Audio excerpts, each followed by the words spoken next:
Welcome everyone to the second part of the Steaming Through Pennsylvania series. In this episode, we will be focused on Strasburg's special guest, Norfolk Western 611. But before we get to that, here's a couple Amtrak trains that we caught to start off our day.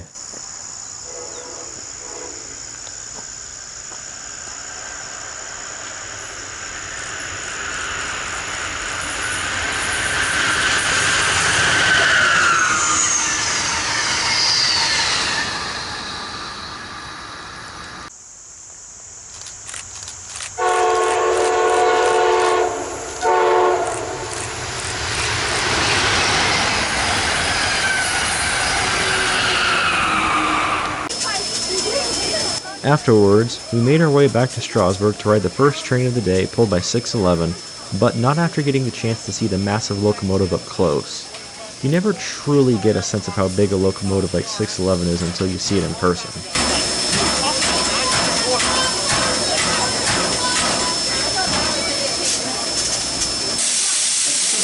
Shortly thereafter, we boarded the train, and when the clock struck 11, it was time to depart on our journey to paradise, pulled by the largest operating steam locomotive on the East Coast.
Of all the steam locomotives I've seen thus far, 611 probably has one of the longest histories despite being one of the newest built steam locomotives in the country. 611 was home built by the Norfolk and Western Railroad's own shops in Roanoke, Virginia in 1950 to pull the railroad's premier passenger trains like the Powhatan Arrow. Unfortunately, 611 and the rest of the so-called J-Class Northerns had a short service life and were all sidelined in the later 1950s as the N&W finally started warming up to diesel locomotives. While the rest of the J's were scrapped, 611 was the one chosen to be saved for preservation due to the efforts of big names in road preservation at the time, including O. Winston Link.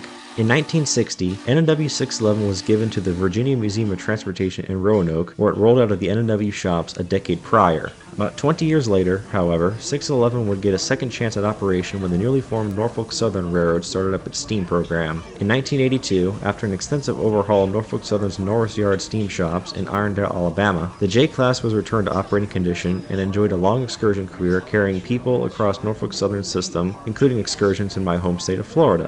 In 1994, Norfolk Southern canned their steam program due to insurance costs, and 611 was sent back to the VMT. Not all hope was lost, as in 2010, Norfolk Southern brought their steam program back, and in 2013, it was announced that 611 would be brought back to operating condition to partake in the program. 2 years later, 611 was brought back into operating condition for a second time, pulling excursions across North Carolina and Virginia. The steam program ended yet again when former NS CEO Wick Moorman stepped down in 2015, but 611 held on for 2 more years, pulling excursions on NS tracks. Since then, 611 has been mostly used for smaller events at the North Carolina Transportation Museum, as well as making visits up to the Strasburg Railroad, first in 2019 to partake in an N&W steam reunion with N&W 475, and again in 2021, where my friends and I found ourselves on a Labor Day weekend that same year.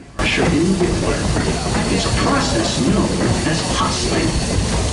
Our staff will also provide a full inspection of the locomotive, lubricate a multitude of moving parts, and ensure the tender is filled with enough cold and water for the daily journey.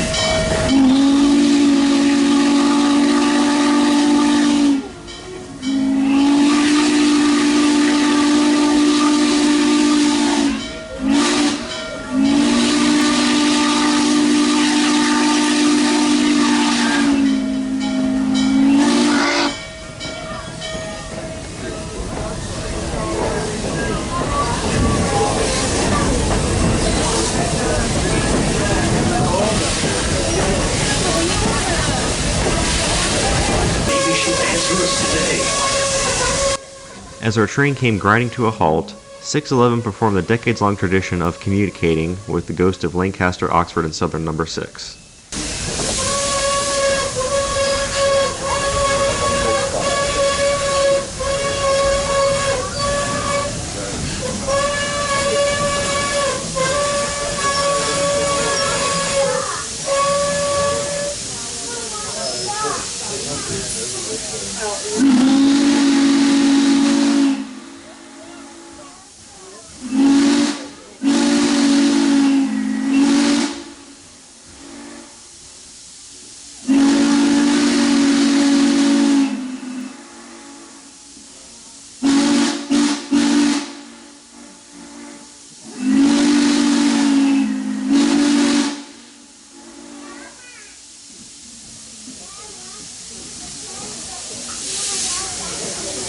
Did someone say echo? We pay that ghost $27.50 a day just to do that for us.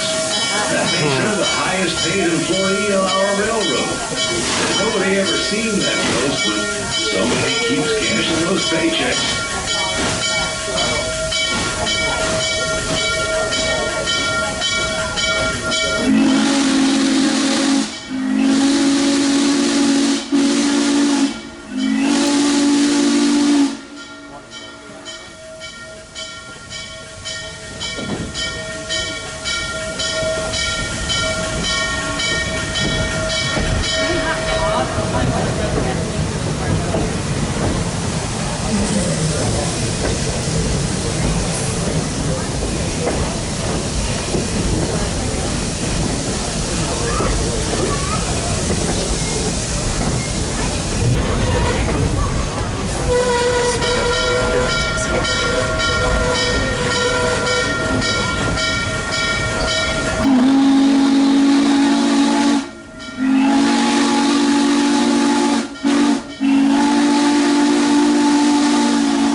Not long after, our train finally made it to Paradise, where the massive Northern would run around the train to couple up to the other end to pull us back to Strasburg.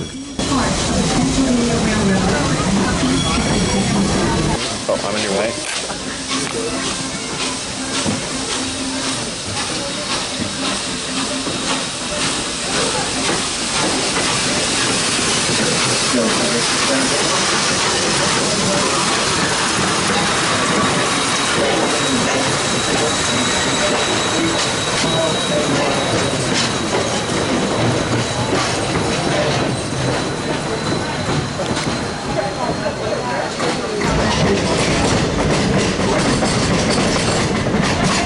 With 611 all coupled up at the other end of the train, the crew of the Foamer Magnet wasted no time getting it up to speed.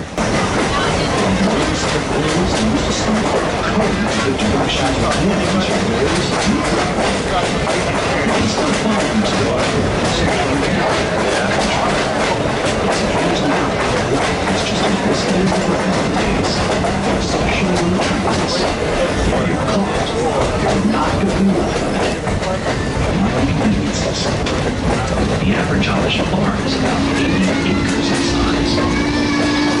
Dairy cattle, line crews, farms, soybean, things like county tobacco. Don't think they stopped farming. There are more than 2,000 Amish-owned businesses in this area. Even the poultry and carpentry and our profession, home and set even church services, which have as many as 200 people, are held inside Amish homes. We do get a lot of questions about peaceful, hardworking leaders. Believe me, they are integral to the heritage and vitality of our community. With the pandemic cooling down, the Strasburg Railroad has restarted the procedure of having westbound trains stop at the Grove picnic area to drop people off to have lunch under the shade or visit the Cherry Crest Adventure Farm, which also recently reopened last year. I can't tell.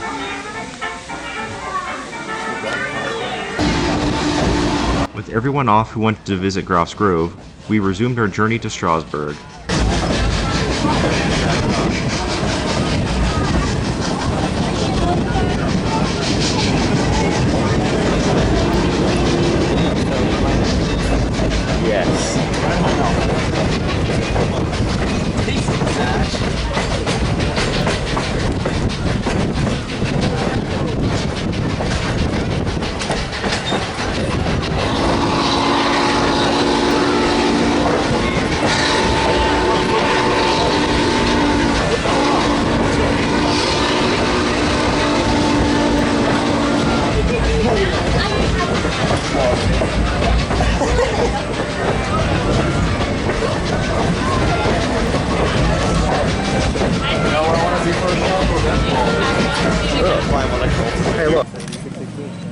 Once we made it back, we watched 611 back its way over to a siding where people who paid to do so could take a tour of the cab and blow 611's whistle, the latter of which we did, as you'll see later in the video. I count it.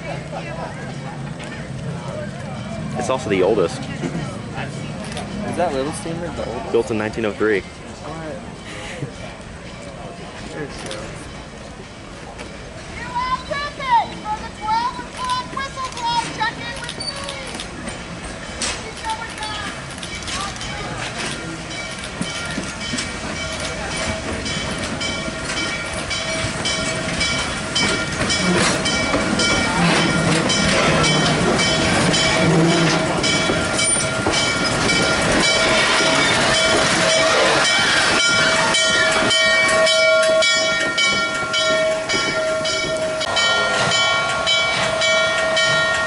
As the first round of in-cab experiences came to a close, 611 was then moved out of the siding to be coupled back up to the front of the train to run the 12:30 excursion. This will also be the first excursion of the day we chase.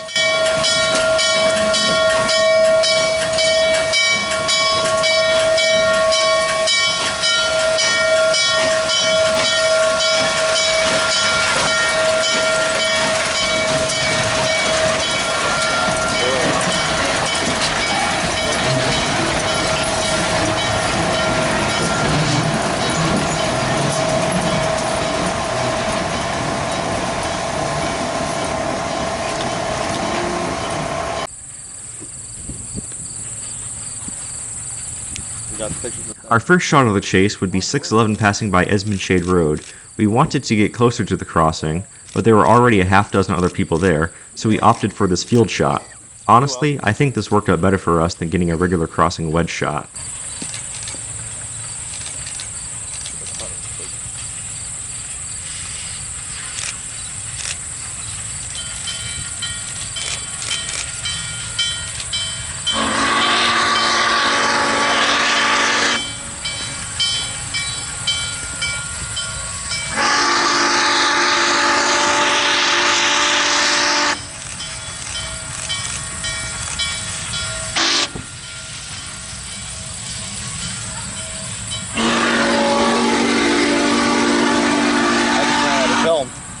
Uh-oh.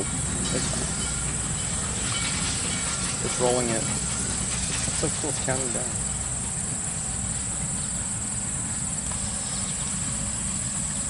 Roll the film already! Yeah, I'm out of film. Are they taking out people before they get hurt? We also did the same thing for the next shot at Carpenter's Crossing, and for the same reason. Though, unlike the last shot, cornstalks got in our way, but it wasn't that big of a deal.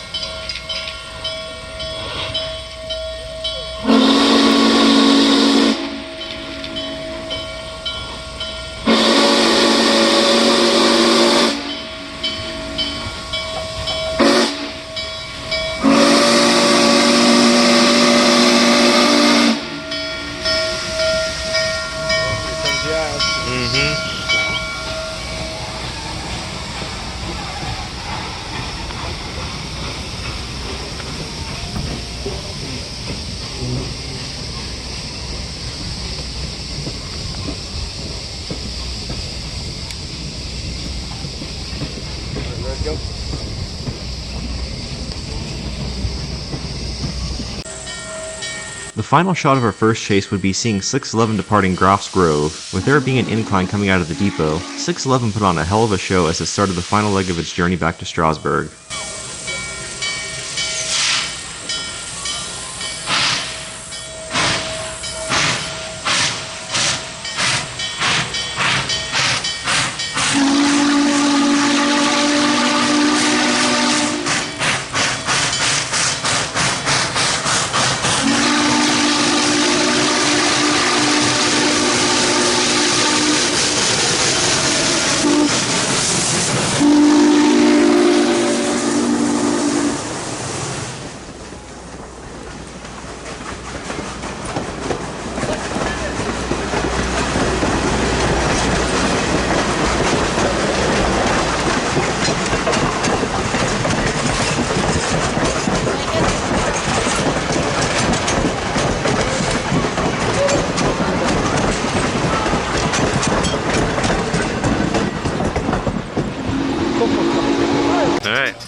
With our first chase done and out of the way, it was time for our turn at the whistle cord.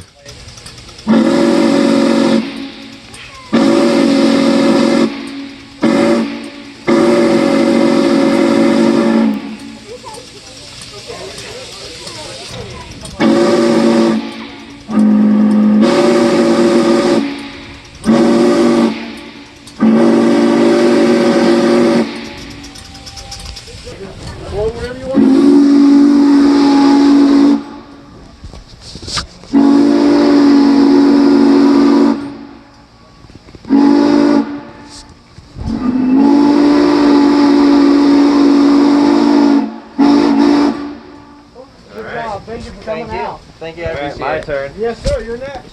Alrighty.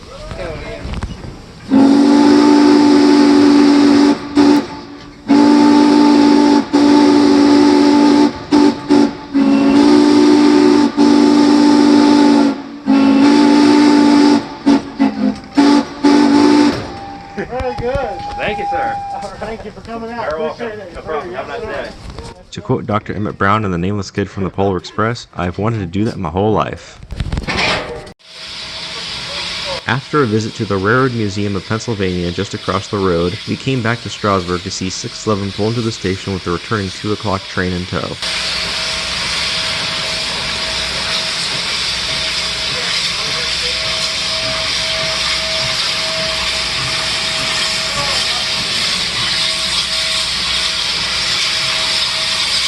What a view! Oh yeah.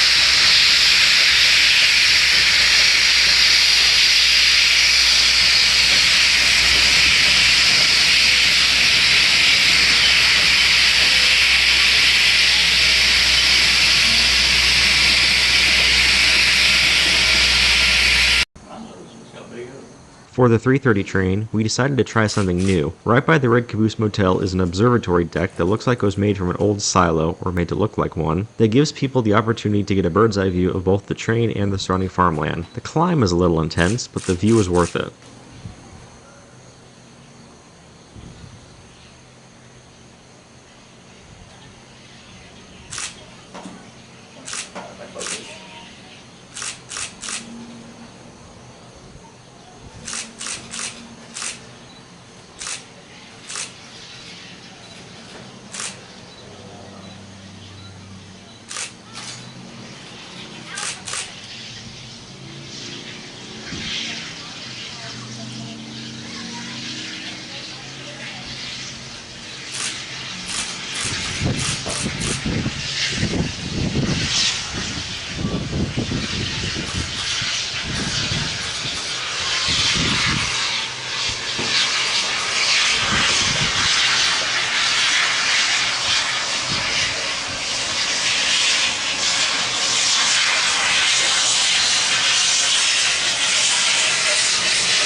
After climbing back down, we managed to catch 611 clearing the way for 475 to take the Diamond Heist train.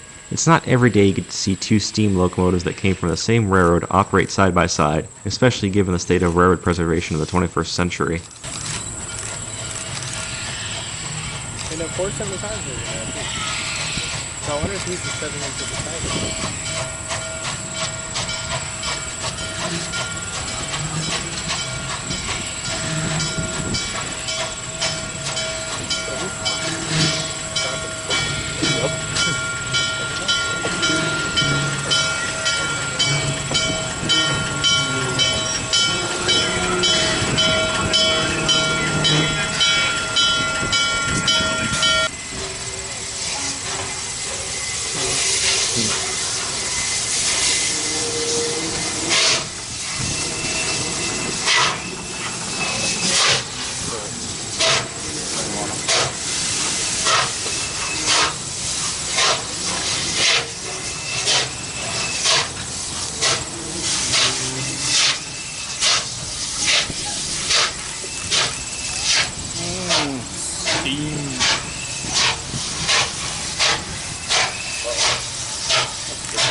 Moments later, 611 was fully into the siding, which allowed 475 to continue onwards with the Diamond Heist train.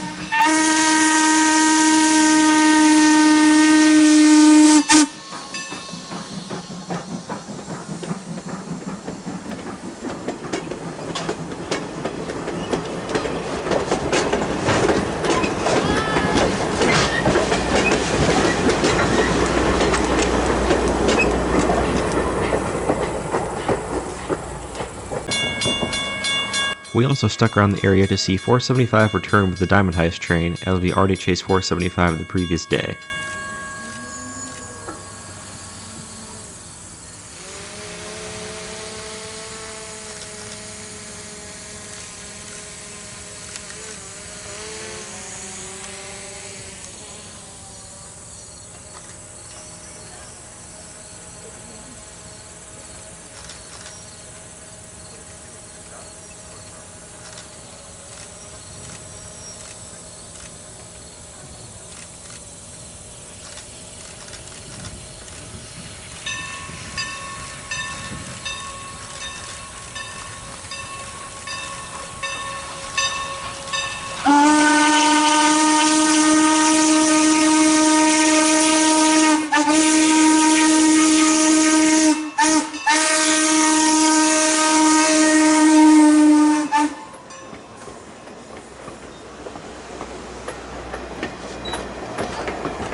Now that 475 was done for the day, it was time for the final chase of 611, so I'll cease narrating and let y'all enjoy the sights and sounds of 611 as it hauls the last train of the day.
Hope you all enjoyed this part of the Steaming Through Pennsylvania series, and I will see you all in the next part where we visit the Electric City, Scranton, Pennsylvania.